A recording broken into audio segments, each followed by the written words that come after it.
Have you ever imagined a job where you just stand by the road and get paid $150 just for an hour?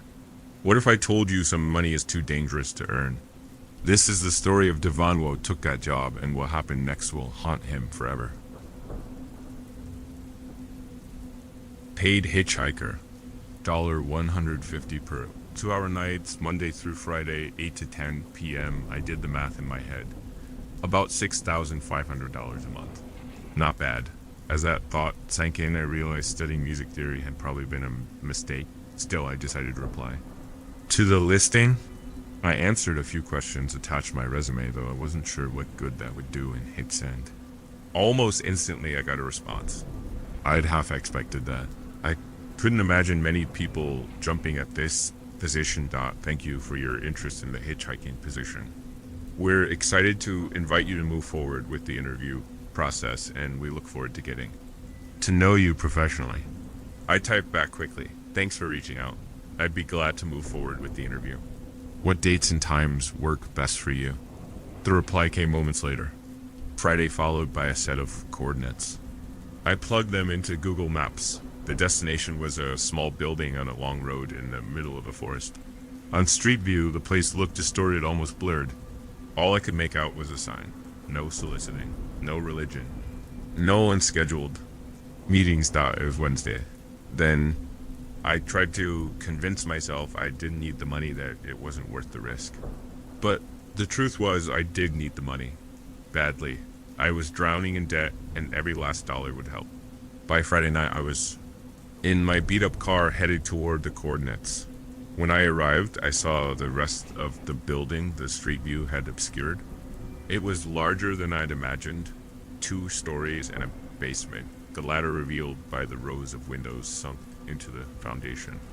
The whole place was gray concrete, punctuated by thin sheet metal doors. I tried the front door locked. Knock, no. Answer.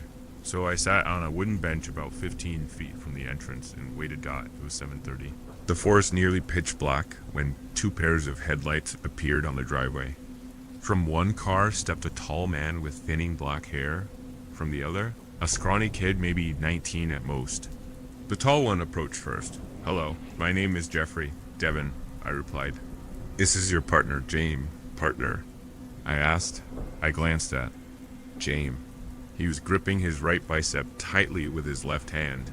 When he noticed me looking, he released it, raised a hesitant hand in greeting. I waved back with an awkward smile. Yes, Jeffrey said evenly. Your partner? After a long silence, he added, shall we head inside? I nodded and we followed him in. The interior was exactly what I pictured. Bare concrete walls, dim light, and a single desk in the middle of the room. Jeffrey took a seat and James and I sat opposite him. Can I ask you both a question? Jeffrey said, pen poised above a sheet of paper. We nodded. What was the most scared you've ever been? I hesitated, hoping James would answer first. He didn't. My house was broken into when I was 16, I said, giving a small, nervous laugh at the end. Jeffrey scribbled something down. Then he turned to James. I don't know, James muttered. Jeffrey studied him for a moment, then nodded. Very well. Shall we get you both suited up? We exchanged a glance and answered, sure. He led us to a small room with a closet and 2 changing booths. Handing me a bag of ragged, tattered clothing, he gestured for me to change. Inside the booth, I slipped into the clothes. They looked filthy, but smelled surprisingly clean. When I stepped out, I saw James. He was dressed in a perfectly tailored suit, spotless and elegant. We stared at each other in confusion. Jeffrey just grinned wide and satisfied. Perfect, he said. Devin, follow me, please. We'll need to touch. Up your look a bit more. He guided me toward another door leading down to the basement. At the center of the room stood a red vanity table stocked with makeup. Sit, Jeffrey instructed. I sat. Staring at myself in the mirror, I wondered how on earth I'd ended up here. Jeffrey went to work with brushes and sponges, moving with the ease of experience. When he finished, my reflection looked ragged, my face dirtied, hair greasy, eyes sunken. We went back upstairs. Your turn, Jeffrey said to James. James descended into the basement as I waited. When he reappeared, his transformation was startling. His hair was neatly combed. his skin glowing, his eyes, and unnatural bright blue contacts, I guessed. Jeffrey clasped his hands together. Now a few rules before you got out. He recited them one by one. Never enter the black truck, even if it seems like your last hope. If you ever see a man identical to yourself, get into the car, nod to him, and exit immediately. If the radio is set to 99.3, get out of the car no matter how fast it's moving. Never allow your driver to pick up another hitchhiker. Everything clear? We both nodded. Wonderful. Please follow me.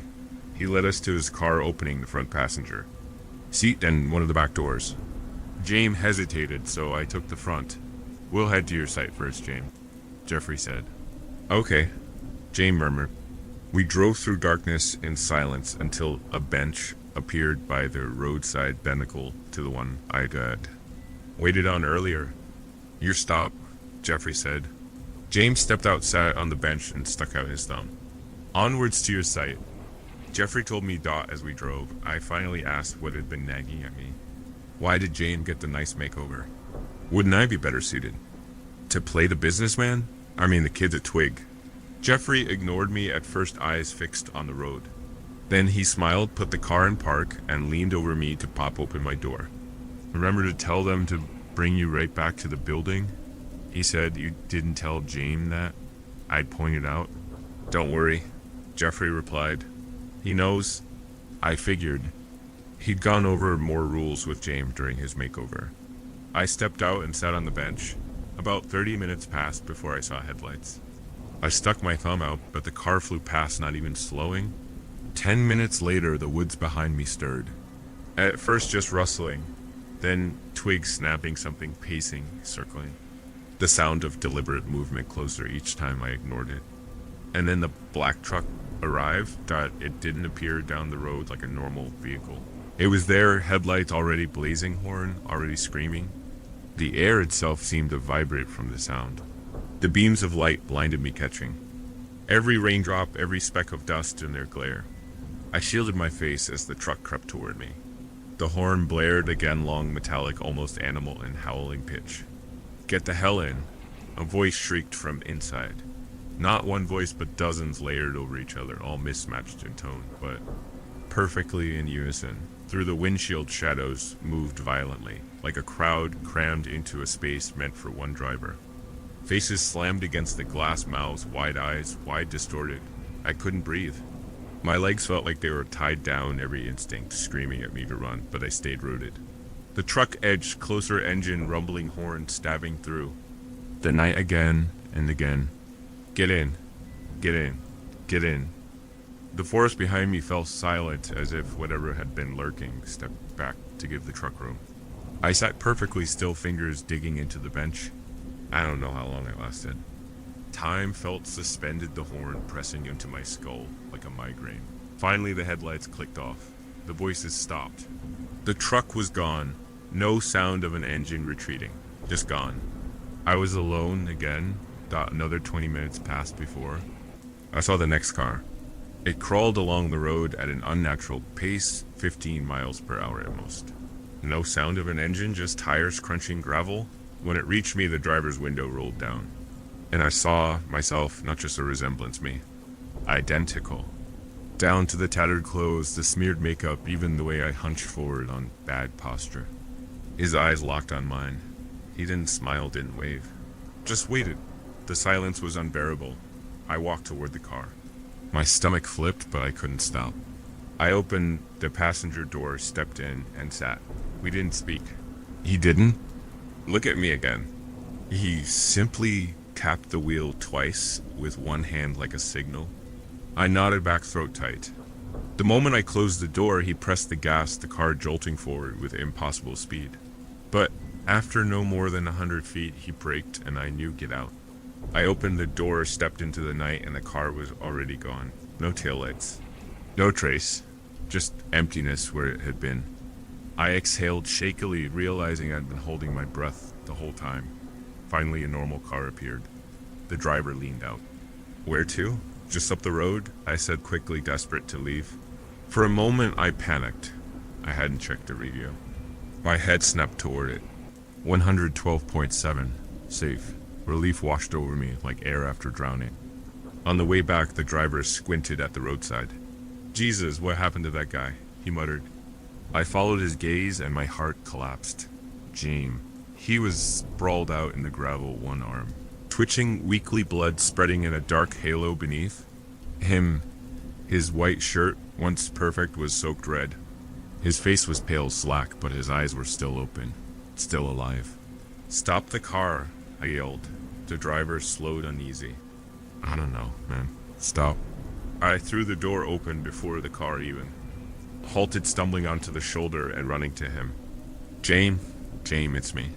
He turned his head with visible effort, his lips trembling like he was trying to form words. A wet cough sprayed crimson down his chin. His hand shook as it reached toward me. I gripped it tight, but his grip was ice cold, already fading. He coughed, body shuddering. "Don't let them." His eyes darted toward the trees as if something was watching us. Then back to me, wide and terrified. "Promise me, Gata." I promise, I said, though I had no idea what he meant. His chest rose once more, then faltered. His body went slack. Nothing. Just the trickle of blood running downhill, soaking into the gravel. Behind me, the driver called out nervously, "Hey man, we should go. Seriously, we should go." I pressed James' hand to my chest one last time before laying it down. My own hands were trembling so badly I could barely stand. Tears blurred my vision as I staggered back to the car. I didn't speak for the rest of the ride. When Jeffrey greeted me back at the building with his usual cheer, I could barely contain myself. "Did you see James?" he asked lightly. "He's dead," I snapped, voice cracking. Jeffrey only tilted his head, almost like he was amused. "Oh, what a shame. Don't stay the night. That's it. That's all you have to say. I told you not to worry about your partners, Bevan. It does no good." I wanted to scream at him, but the words died in my throat. Instead, I turned and left. The drive back home was silent. My knuckles were white on the steering wheel, James' last words echoing in my head. The forest road stretched endlessly, a tunnel of black trees pressing in on both sides. That's when I saw him, a lone figure on the shoulder, illuminated in my headlights. He was filthy, long, tangled beard, patchy, buzzed scalp, and clothes that looked like they'd been torn to shreds weeks ago. He was already standing with his thumb out, arm stiff like it had been raised for hours. I slowed instinctively. Something about him made my stomach twist. His eyes glinted in the light, too sharp, too deliberate. I pressed on the gas, deciding to pass him. The moment I did, his head snapped toward me. His eyes followed my car perfectly, his body jerking into motion. He ran. I glanced in the mirror and nearly swerved. The man was sprinting after me, barefoot, stumbling, but impossibly fast. His mouth hung open, teeth bared, and his voice carried through the trees. "Coward." He bellowed the word, ragged, broken by wheezes. I floored it, but his voice didn't fade. "Coward, you'll end like the rest." I couldn't stop shaking. My speedometer climbed, but still his figure clung to the road in my mirror longer than it should have. Too long, until finally, after what felt like a mile, he was gone. The forest swallowed him, but his voice lingered in my ears like static. Coward, coward, and like the rest. By the time I got home, my hands still hadn't stopped trembling. I went to bed without changing face, pressed into the pillow, heart pounding. 2 months passed. Jeffrey replaced James again and again, but none lasted longer than a week. Some came back bruised and broken, others simply didn't come back at all. Jeffrey never flinched. He only smiled, adjusted his notes, and prepared another partner, and I kept returning. Night after night, each ride gnawed away at me. The rules ran laps in my head even when I was home, as if the job followed me there. Tomorrow night, I've decided I'm going to talk to Jeffrey about quitting. I've already rehearsed how I'll say it. Firm, polite, like it's just a simple resignation. I hope he understands. Have you ever thought about acting for a living? What if I told you some acting jobs can lead you into a killer's game? This is the story of us struggling. Atresco took a job that changed her life forever. I know it sounds strange, maybe even grotesque, but when you're an out-of-work actress in Texas, strange pay is better than waiting tables. I didn't start out thinking this would be my life. There was a time I was chasing auditions doing regional theater TV commercials or the occasional student film. I thought I could make it, but after a year of silence, of waiting by the phone, of hoping for a call that never came, my savings ran out. I had to move home. And that's when a Craigslist ad found me. Mourners wanted. Must show emotion on cue. Cash paid same day, asterisk, I showed up at Kendry and Sons Funeral Services not knowing what to expect. The building was squat and brick tucked between a payday loan office and a shuttered convenience store. The neon sign outside buzzed weakly, the kind of flicker that makes your eyes hurt. There weren't any sons. Just Kendry, a thin, gaunt man with skin like parchment gray eyes that never quite focused, and a smell of bleach and smoke that seemed to cling to him. Asterisk, he didn't smile. He didn't ask me questions. He just handed me a folded sheet with the time of the service and said, you show up, you cry, you don't ask questions. Families want to feel their loved one mattered. That's where you come in. The first funeral was awkward. A woman in her 70s cancer her.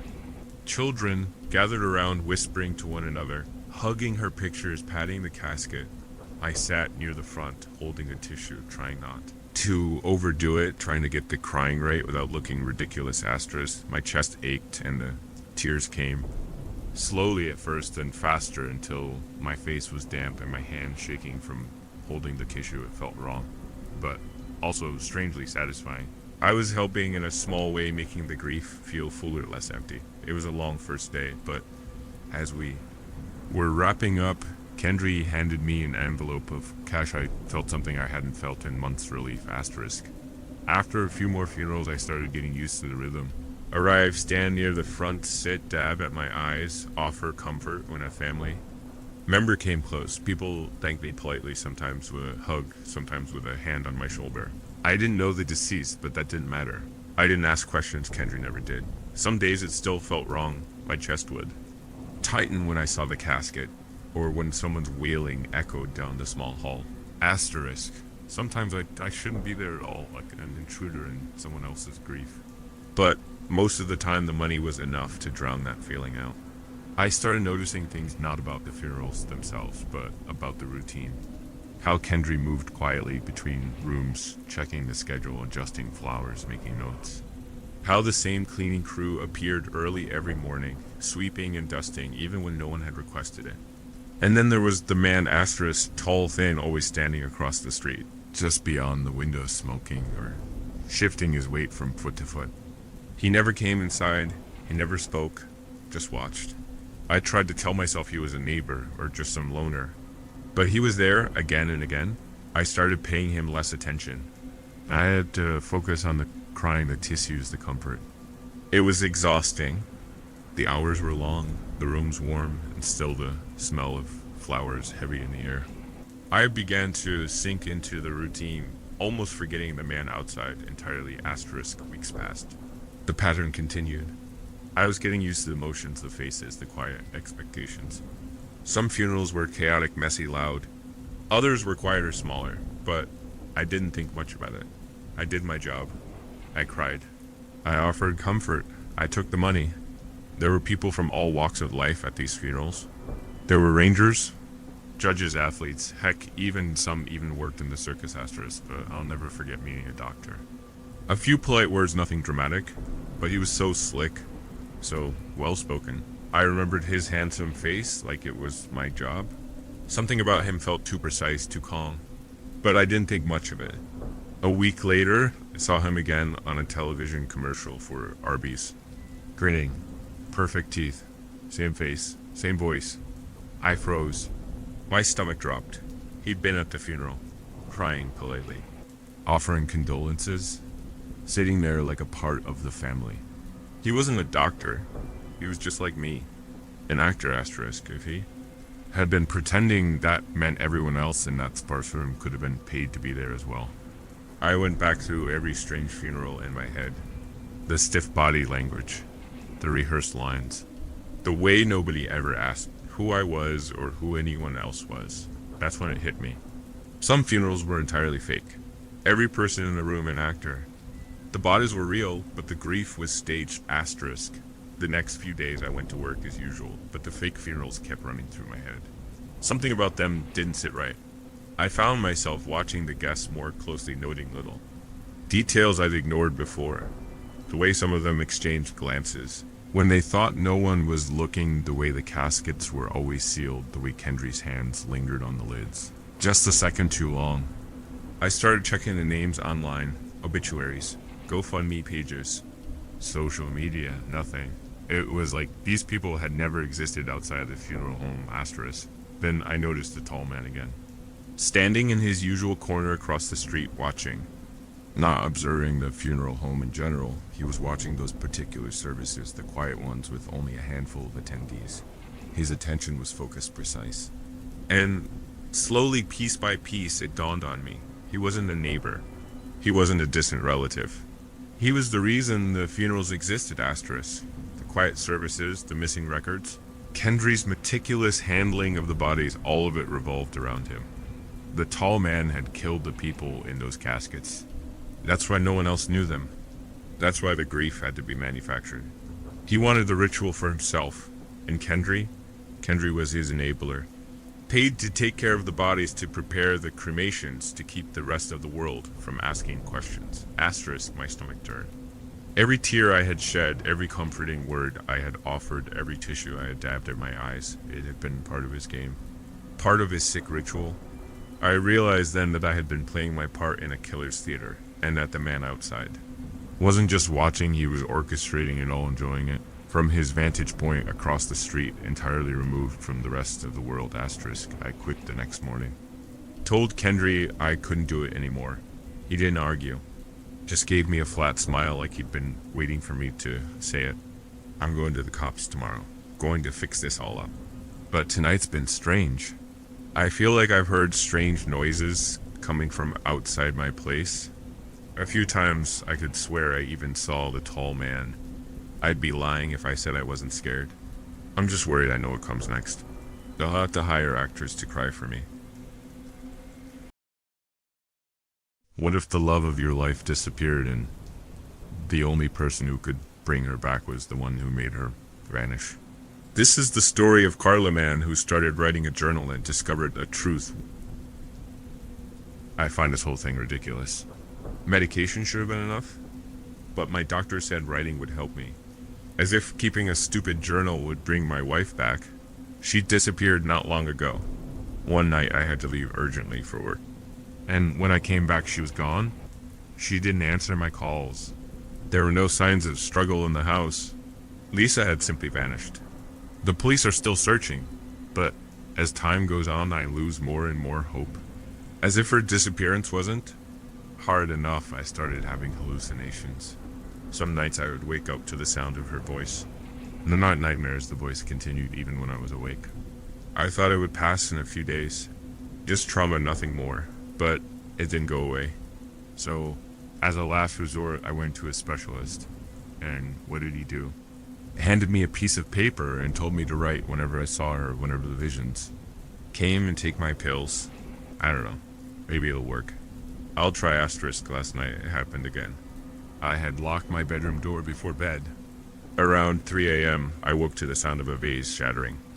Then came Lisa's weak, whimpering cries. Right outside the door. But when I opened it, there was nothing, no wife, no broken vase. Just silence. I keep telling myself these are hallucinations, tricks my mind is playing on me, but they feel so real. I could swear the sound came from just behind the door.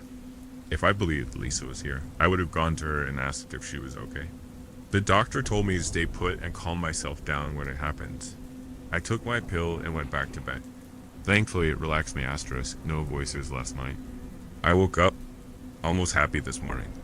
But when I went to take a shower, I saw her, Lisa. She was writing something on the bathroom mirror with her own blood. It was pouring out of her. Her hair a tangled nest, her skin nearly green. Her face, it was my wife's face, and yet not hers at all. She turned her head when she noticed me. Then she ran straight toward me, arms outstretched, as if to grab me. I slammed the door shut before she reached it. But I never heard her body hit the door. Not a sound. I couldn't bring myself to open it again. So I went to work this morning without showering, asterisk. Last night was different. I heard footsteps pacing in front of my bedroom door. Heavy like someone wearing military boots. Then Lisa started screaming.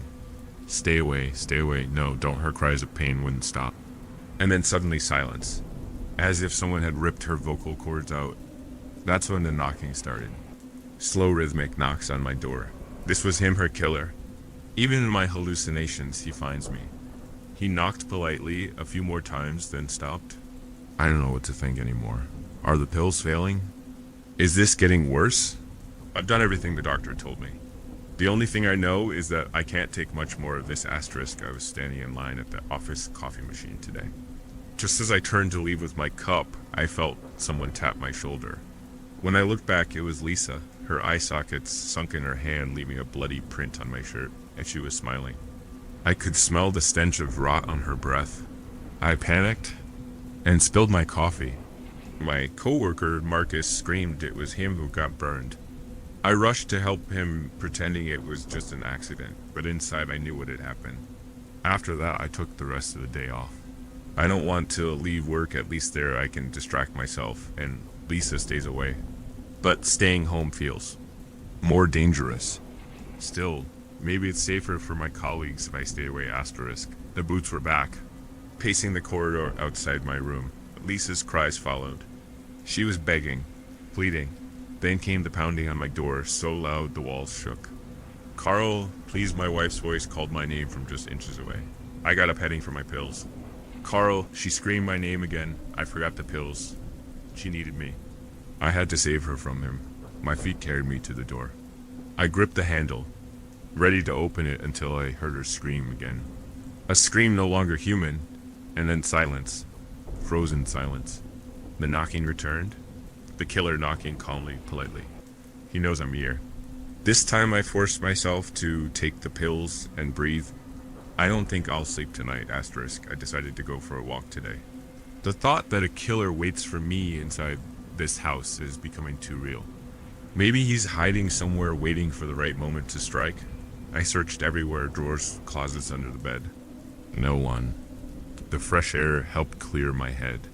Back home, I picked up a book, Lisa's favorite. She read it 1,000 times and always begged me to read it once. I never did. Until today, I opened to the last page she had read. That's when I noticed the stains. A drop of blood on the corner, then 2 on the next page, then smears along the margins. And then I saw words scrawled in blood across the printed text. Reading is pointless. I turned the page and vomited onto the carpet. The rest of the book had been hollowed out, its pages carved into a cavity holding an eye. Hazel, vibrant, alive. Hers. Lisa's. This can't be a hallucination. I could feel the dried, sticky blood. And I had just taken my pills. I shouldn't be seeing this. None of this should be happening, asterisk. She's at my door every night now, crying, pounding, begging me. Carl, please. Let me go. Please. Why? I want to help her, but I can't open the door. I tried talking to her. She never answers, just repeats the same words. Carl, why? Don't know, let me go. And then the killer comes. He pounds on the door harder every night. I bury my head under the pillow, but the sound never stops. He wants me, asterisk. I finished the pills. The whole bottle. There's none left. What will I do tonight? Asterisk, she's begging again. My wife. I had to help her. This time I can save her. If I open the door, I can face him. I can protect her, asterisk. It's a trap. The killer is using her voice too. Lure me. If I open the door, he'll take me too. Lisa's screams are worse than ever. She says new things now. My eyes, he took my eyes. It hurts. If I open the door, he'll take mine too. I've barricaded it. He won't get in. But God, he's strong. So strong, asterisk, he's going to break through. He'll smash the door to pieces. I need to call the police. Where's my phone? Asterisk, she's gone. No voice tonight. But the boots, I hear them again, asterisk, he's breaking it. He'll get in tonight. He's more insistent than ever. The barricade won't hold. This is the end. I'm going to die? I shouldn't have. I'm sorry, Lisa. I shouldn't have, asterisk, the killer. I saw him. I saw his face, asterisk. The weather is beautiful today.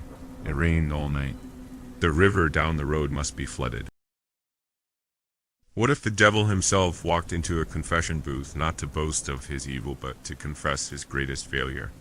This is the story of a priest who heard a confession that would haunt humanity forever. Of all the nights for the devil to visit, he chose one that was calm. No great storms, no loud bashes of lightning and thunder. It was a quiet evening, cloudless, the stars blotted out by the lights of the city.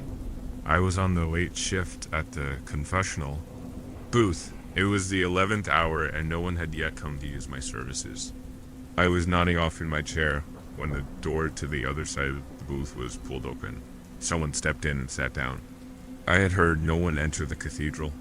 The approach of a potential confessor was usually accompanied by great and echoed footsteps as they traversed the stone floor to the wooden cubicle. This one had come in so silently that until the moment they pulled open the door, I had believed myself to be alone. I was still in a state of half-doze. I blinked several times to wake myself and turned to view the confessor through the great asterisk eye. Could not make out their face through the wooden screen, and the shadow which filled their compartment obscured most of their finer features. But I could tell that they were male and that they were dressed richly. The confessor wore a suit that looked exquisite, and from the clinking sound his hands made, I could tell they were covered with rings. They glinted and cast strange warped light rays on the ceiling that reminded me of ancient worms wriggling in primordial ooze. Good evening, Father. That voice, smooth as oil, like the glint off of a freshly sharpened knife with the note of a coin just flipped. Pure, almost celestial in origin. It rolled pleasingly on my ears, and I was brought to ease. Forgive me, for I have sinned. It has been eons uncounted since my last confession asterisk. Despite the smoothness of his voice, his words struck an uncertain chord within me. That isn't unusual. Beginning, my son, the man chuckled. Allow me to explain, Father. I am Lucifer. I have serviced an expansive and varied area when it comes to saints and sinners. This was not the first time I had been in the booth and heard the person on the other side admit to being the devil. Most times such delusions did not interfere with the process. I treated them as any other spoke to them of their wrongdoings and tried to give a modicum of hope that they would be made whole, that one day they would be free of their fevered mind. This man was different asterisk. It must have been the growing dread I felt at his arrival, but I looked at him more closely through the divider. His eyes found mine, and I saw them clearly even though his face was still shrouded in the gloom. Brown irises, so dark they were almost black. As I searched, I noted he bore none of the popular hallmarks of the Prince of Darkness. No horns, goats, hooves, or the smell of sulfur. This man had the smell of cheap wine and the vestments of an investment broker. But in my heart, the truth of the matter grew like a weed. I could not deny it. I was convinced by the darkness the man had brought, and the unease I felt in the corners of my mind. It was the same primeval instinct that tells animals they are in the presence of a predator. He was not lying, my confessor. As sure as I would know the Christ if he walked through my door, I knew this being to be the devil himself. Asterisk, my mouth went dry. My mind went silent, and the only words I could utter were those which had been ingrained into me by habit. Do you wish to confess? The devil laughed. It was a soft sound, 2 parts pain and 1 part joyless mirth. It filled the whole space, but made everything feel hollow. When he spoke again, I noticed his voice slurred slightly, like one inebriated. I suppose I have. It sounds odd even to me. I didn't know that I would come here until my feet took the path. I waited. My tongue had frozen to the roof of my mouth. I feared my immortal soul if I were to say the wrong thing to Satan. The devil took my silence as an offered compliance. I hope you will understand if I do not make the sight of the cross considering present company. Quite all right, my son. Lucifer is fine, Father Asterisk, I swallowed. I reminded myself I was in a place of God, that the devil held no power here. But still, I could not keep my knees from trembling beneath my robe. My heart fluttered within my chest with great entropy.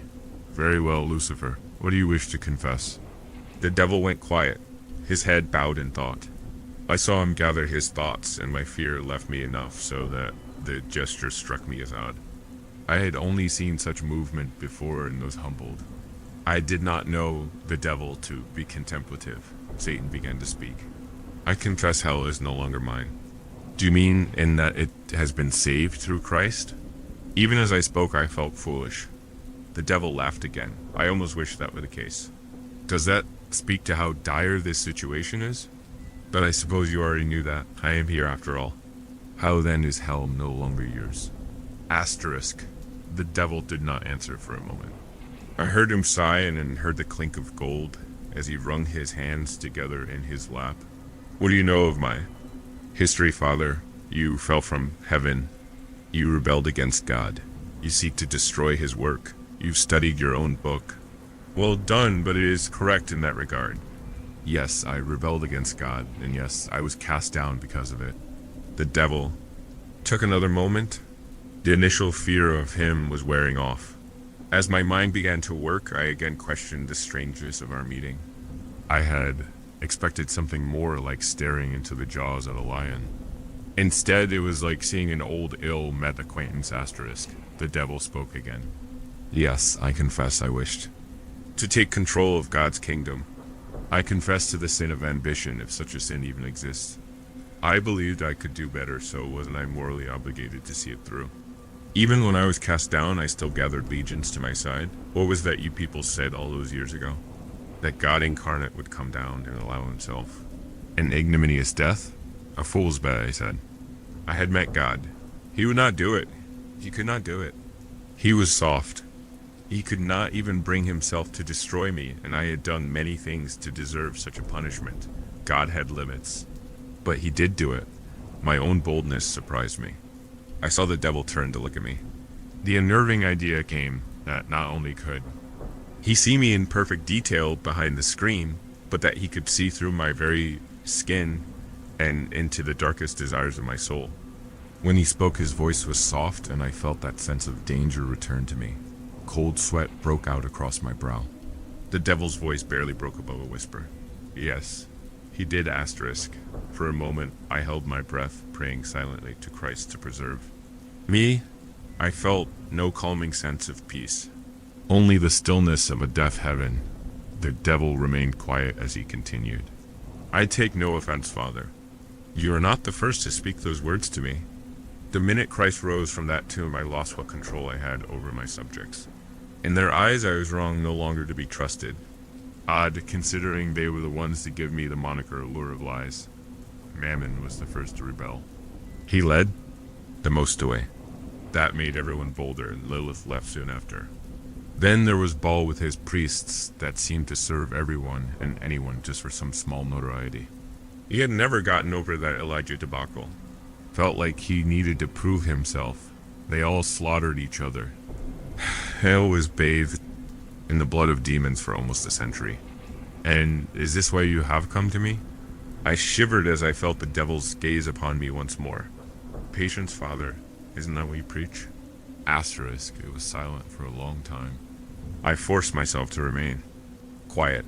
I had begun to sweat even though my cubicle felt icy cold.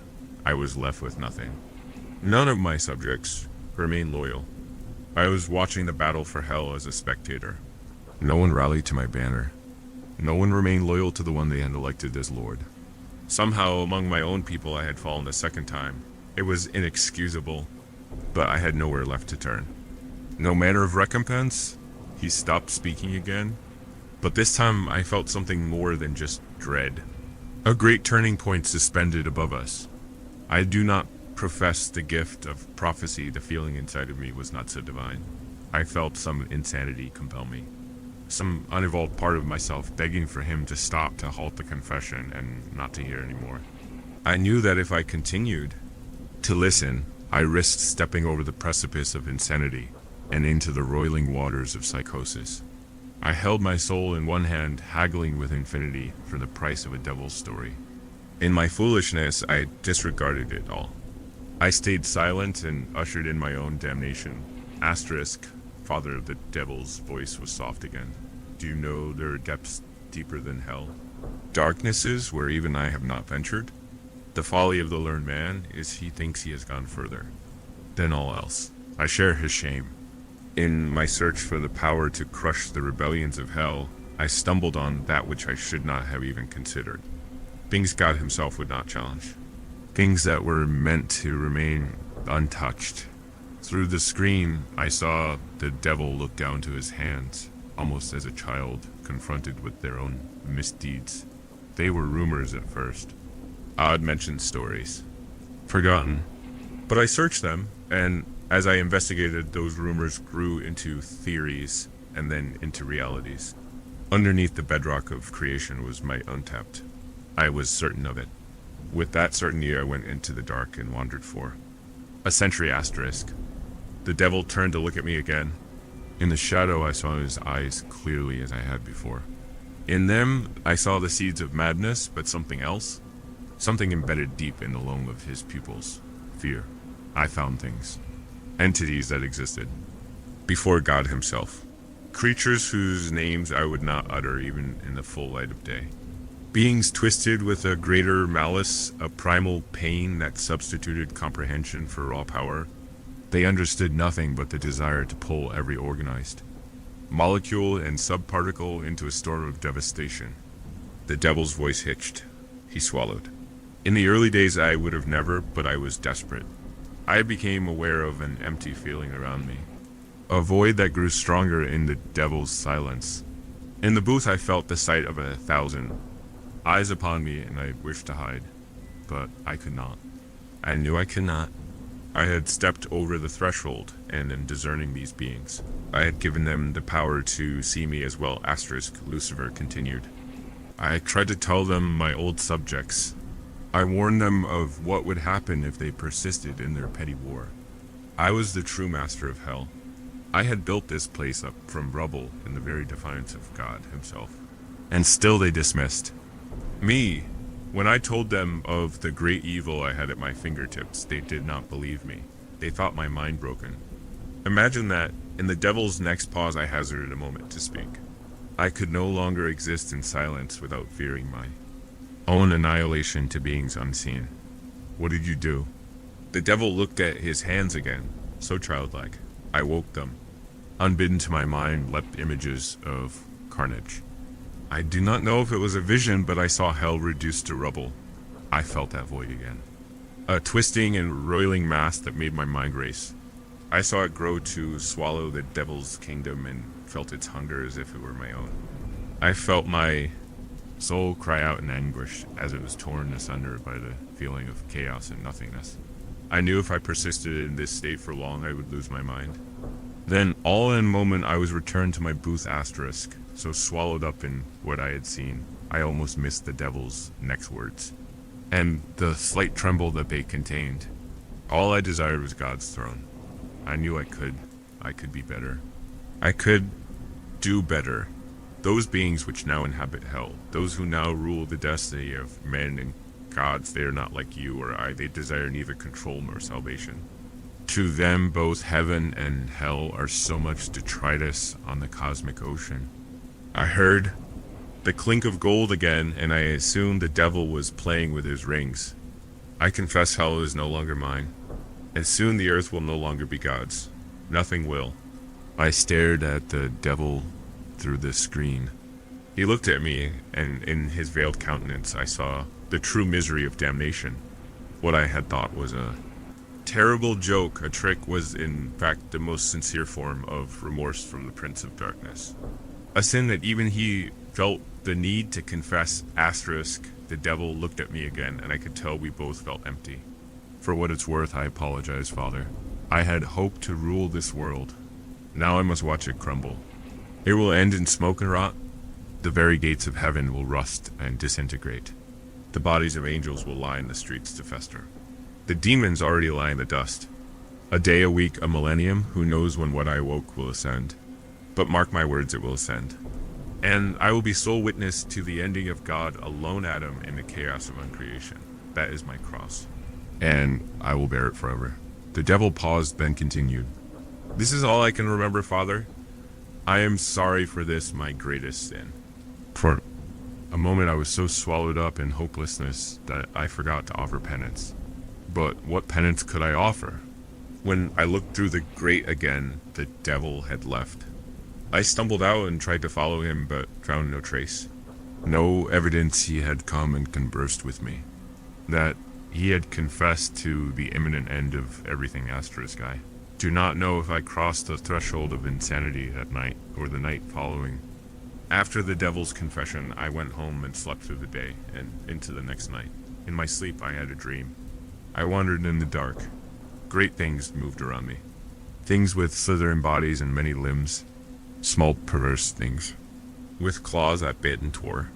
Creatures with terrible wings, bodies made up of concentric circles upon circles that defied all logical thought. They were separate but conjoined into one great being that overswept all. Before me appeared a great throne made from dark stone. I set myself thereupon and was swallowed up in the whirl of things known and unknown. I felt the chair beneath me crumble and great cracks open up in my own body. My blood spilled and was turned to steam by the heat of the great and terrible ones that then brought the entire scene to an abrupt nothingness. And once there was nothing left to tear, rip, or destroy, they left. Only the void remained. In that freezing vacuum, I passed 1,000 years. Then I awoke. I am no prophet. I do not pretend to know if such things are portents to come. I know I am insane. But the devil promised that those below would ascend. I wait in dread for that day, the day the Lord of Hell promised would come with fear in his eyes to risk. What if you moved into your dream housely to discover something terrifying was already living in the walls? This is the story of a man who found a hand sticking out of his basement wall and learned that some mystery shall never be solved. It had only been 2 weeks since I moved into my new house. I never thought I'd have enough money for a cute little home with a garden like this, but luck was finally on my side, and lately I had been earning well. The house wasn't big too. Small rooms, a tiny kitchen, and an even smaller bathroom, which meant the washing machine had to go in the basement where I set up a little laundry area. It wasn't much, but it was mine. The neighborhood was quiet too, with friendly neighbors. Most people around here had families, but even in that short time, I'd gotten along with everyone. I thought nothing could ruin this idyllic little life I had carved out for myself, asterisk. That is until the day I went down to the laundry room with a basket of dirty clothes. As I made my way down the stairs, something felt off. There was something hanging from the narrow wall between the shelves, something I didn't register at first. When I turned on the light and stepped closer, I finally realized what it was. A hand, a human hand, was sticking out of the wall. Only up to just before the wrist. It dangled lifelessly. A man's hand. It looked as if someone had been sealed inside the wall. Cold sweat broke out all over me. What the hell was this? There was nothing there yesterday. Was this some kind of sick joke? Should I call the police? What was I supposed to do? Asterisk, I panicked. Silently until the hand suddenly moved. As if it sensed I was pacing back and forth. It waved at me, flailing like someone drowning, begging to be pulled out. Without thinking, I grabbed it and started pulling. It didn't budge, like it really was part of the wall. The hand started twitching violently, signaling me to stop yanking. Are you okay? I asked, not even knowing if I was talking to the wall or the hand. The hand just kept waving, maybe trying to say no, asterisk. What was I supposed to do? How could I help someone who was somehow trapped inside my wall? Then I had an idea. I ran back upstairs and grabbed a pen and notepad. I pressed the pen into the hand, then held the paper out in front of it. Are you okay? How can I help you? I asked again, louder this time, just in case the person inside could hear me. The hand started writing. Almost immediately. Help, it wrote asterisk. I was pacing up and down in the basement. What the hell was I supposed to do? I called the fire department, hoping maybe they could help, but they hung up as soon as I told them there was a man's hand sticking out of my wall. I was an idiot. Maybe I should have made something up just to get them to come. Whatever. I'd handle this myself, just like I handled getting this house in the first place, asterisk. I went back upstairs. I knew there had to be a hammer and chisel somewhere. The house wasn't fully furnished yet, and the kitchen still needed some renovation, so it was hard to find anything. But eventually I found my tools. I rushed back down to the basement with them, and that's when I got the next surprise. The hand was sticking out more than before. I could now see all the way up to the man's bicep. And a little farther down the wall, just barely poking out, were the tips of another hand's fingers. 2 hands now, both coming out of the wall, asterisk guy. Was shocked for a moment, but then quickly grabbed the tools and started chiseling around the first arm. The hands twisted in agony. They writhed like a worm cut in half. It was a horrifying sight. I immediately stopped and handed the paper to the hand again. Are you okay? Did it hurt when I started breaking the wall? I just thought it might help. You get out faster. The hand began writing again, slowly, shakily, the letters barely legible. Yes. Please don't. Let's just wait. Asterisk, I didn't know if I could trust him, but I agreed. Who was this man, and how did he end up inside my wall? Some kind of experiment? What the hell was going on? I brought down a chair for myself, sat there waiting, staring at the wall, or more precisely at the man inside it. That's when I noticed something near the bottom of the wall. A few toes were sticking out. My wall looked like someone was trying to walk out of it, just very, very slowly. What the hell was happening here? I gave up on the idea of calling for help. No one would believe me anyway. I deal with this on my own. Whatever, asterisk. What's your name? Who are you? I asked, getting up from the chair. The hand started writing on the paper again. My name's Jack. I don't know how I ended up here. I was just walking home from work. I eyed the hand suspiciously again. This was all too weird. How did Jack get here? And how was he even alive with most of his body trapped inside a wall? But there wasn't much I could do for him.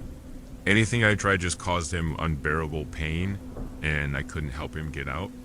Any faster, asterisk, I was starving by then, and I had spent nearly the whole morning down there, so I ran out to grab food from the nearby diner. I rushed faster than I ever had in my life. I didn't want to miss what might happen next with Jack and the wall. All I could think was, please let everything be the same when I get back. But when I returned, I got another horrifying surprise. His right arm was out all the way to the shoulder. The left arm hung only to the middle of the forearm. His left leg was sticking out up to the knee, like he'd taken a step forward, but it was crooked and jerky, like it had glitched halfway out of the wall. Only the foot of his right leg had emerged. My wall looked utterly grotesque, like something from a disturbing museum exhibit, asterisk. I ate my lunch down in the basement. I didn't want to miss a single moment. But whenever I was there, Jack barely moved. His hands twitched from time to time, his legs shifted occasionally, but he didn't come any further out of the wall. Jack, are you even human? I asked after a long silence. Jack's hands began writing again. At least by now, he could hold the notepad himself. Of course I'm human. I don't know what the hell happened. I just wanted to go home, god damn it. I felt a bit sorry for the guy. How the hell could he end up in a situation like this? Did someone do this to him? Or was it something else? Asterisk, watching the wall was getting pretty dull. Time crawled by slowly. That's when my doorbell rang. Someone was at my door. I hurried upstairs, hoping somehow that it might be connected to Jack. Maybe someone had come with an explanation. But it was just my neighbor. He invited me to a backyard party for the weekend. He and his wife were hosting a little cookout with a kiddie pool, and they were inviting the other neighbors. As the new guy on the block, I was welcome too. The thought crossed my mind to mention Jack in the basement. But as soon as I was about to say something, I realized it was better to keep my mouth shut. Not exactly the best first impression to say. Oh, by the way, I've got a half-naked man coming out of my basement wall. I'd sound like a lunatic or a killer. Or both. So I just accepted the invitation and said I'd bring something as a gift, asterisk. As soon as the neighbor left, I rushed back downstairs. And thank God I hadn't said a word about Jack. His right arm was still only visible up to the shoulder, but the left was now out to the top of the elbow. His left leg was fully free, and the right hand emerged up to mid-thigh. His hips were beginning to show through the wall, and yes, so was this penis. I was completely shocked. A naked man was crawling out of my basement wall. What the actual fuck was going on? Asterisk. No matter how hard I tried to stay in the basement all afternoon, there were things that eventually forced me to go upstairs. One of them was a bathroom break, but I tried to take care of everything all at once. After using the toilet, I quickly made myself some dinner, and of course, in my rush, I managed to cut my finger, so I had to deal with that too. But at least it gave me an idea. I brought water and dinner down with me. And embarrassing as it is, I also brought a bucket. Do you know do my business in? I was worried Jack might come through while I wasn't there. I also brought down a pair of pants. They were the same old ones I used when painting the house. Now, I figured Jack could wear them since his lower half was already fully exposed and staring. And a naked man wasn't exactly comfortable asterisk. Once I had all that sorted, I followed through on my idea. I had brought the kitchen knife with me, the one I'd used to slice tomatoes for dinner. I wanted to check if Jack was really human. I grabbed his right hand and gently cut into it with the knife. I didn't go deep if he was just a regular guy. I didn't want to seriously hurt him, but there was no blood. Not a drop came out of his skin. Jack, what the hell are you? I backed away from the body sticking out of my wall. Jack just flailed his arms. He scrawled something on the paper. I'm human. I haven't hurt anyone. I don't deserve this. I didn't know who or what to believe. But one thing was clear. The knife was staying with me, and I wasn't taking my eyes off him, asterisk. Unfortunately, the bucket turned out to be a bad idea. By evening, I had to use it twice. Because of that, the basement started to stink pretty badly. It wasn't exactly pleasant to sit around in that kind of smell. I ran upstairs, emptied the bucket, and used the toilet again. I did it as fast as I could. But even so, when I came back down, I was shocked. Jack was almost completely out of the wall. Only his shoulders and everything above them, his neck and entire head, were still stuck inside. The old paint-stained pants I had put on him had slipped off because Jack was shorter and slimmer than me. So, once again, he stood there completely naked like some twisted mannequin. The sight always horrified me whenever I came downstairs. I quickly pulled the pants back up on him, at least to cover his lower half. And once again, the doubts began to gnaw at me. Jack looked like a completely normal man. True, I still hadn't seen his face, but his body looked like that of an average man in his 30s. Still, the suspicion lingered. Why didn't he bleed? How did he get into my wall? I decided I wouldn't go back upstairs for a while. I was going to stay there, really wait until Jack came out of the wall. The evening dragged on. It got harder and harder to stay awake.